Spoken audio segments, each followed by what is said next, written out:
Assalamualaikum warahmatullahi wabarakatuh.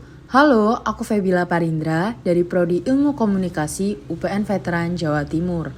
Di sini aku akan menerangkan mengenai sejarah perkembangan humas di Indonesia. Pengertian humas sendiri adalah usaha yang direncanakan dengan terus-menerus dan dengan usaha untuk membangun dan mempertahankan hubungan timbal balik antar organisasi dan masyarakat. Sejarah perkembangan humas di Indonesia secara konsepsional terjadi di tahun 1950-an. Tahap perkembangan kehumasan di Indonesia terjadi selama 4 periode, yang diawali oleh periode pertama di tahun 1962 dan masih berkembang hingga sekarang, yaitu pada periode 4, perkembangannya terjadi pada tahun 1995 hingga sekarang. Lalu di periode pertama, tepatnya pada tahun 1962, secara resmi humas di Indonesia lahir melalui Presidium Kabinet Perdana Menteri Juanda. Di sini dijelaskan pula garis besar tugas kehumasan dinas pemerintah adalah ikut serta dalam proses pembuatan keputusan oleh pimpinan hingga pelaksanaannya. Dan tugas taktisnya yaitu memberikan informasi, motivasi, pelaksanaan komunikasi timbal balik dua arah supaya tercipta citra atas lembaga atau institusi yang diwakilinya.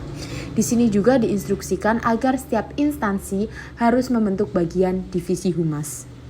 Pada periode 2, yaitu di tahun 1967 hingga 1971, terbentuk Badan Koordinasi Kehumasan atau Bako Humas. Di tahun ini juga berdiri koordinasi antara Humas Departemen atau lembaga negara yang disingkat Bakor.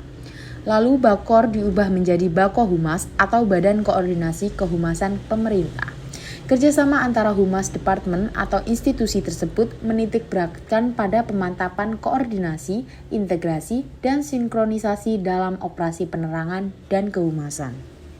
Lalu di periode ketiga, di tahun 1972 hingga tahun 1993, ditandai dengan munculnya humas di kalangan profesional pada lembaga swasta umum.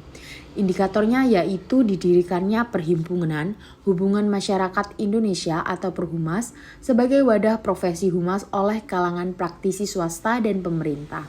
Lalu di tanggal 10 April tahun 1987, tepatnya di Jakarta, terbentuk juga suatu wadah profesi humas lainnya yang disebut dengan Asosiasi Perusahaan Public Relation. Tujuannya adalah sebuah wadah profesi berbentuk organisasi perusahaan-perusahaan public relation yang independen atau bisa disebut konsultasi jasa kehumasan. Lalu yang terakhir yaitu pada periode 4 di tahun 1995 hingga sekarang. Di periode ini, PR berkembang di kalangan swasta bidang profesional khusus seperti spesialisasi PR atau humas di bidang industri pelayanan jasa.